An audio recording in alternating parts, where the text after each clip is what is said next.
бастайды. Ертегі құмырсқа мен көгершін. Bir күні құмырсқа шөлдеп су ішуге өзенге түсті. Перкуссия. Оны толқын соғып, суға кетіп қала жаздады. Қоңырау.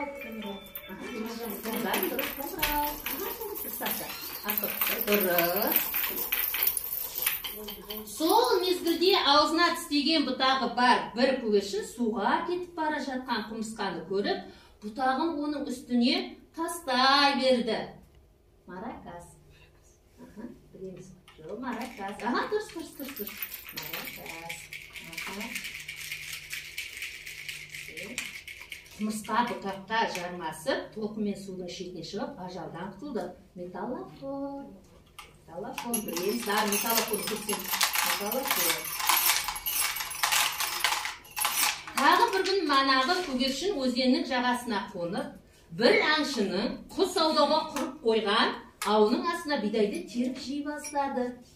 Торғай, бәрін. Ұрамыз, ұрып ойнап көрсеміз.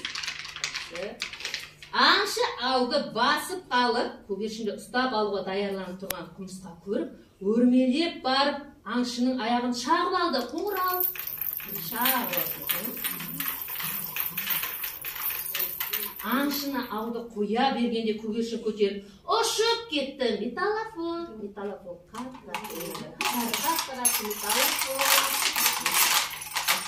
Балалар, жақсылыққа жақсылық деген осы. Жақсы, ертегіні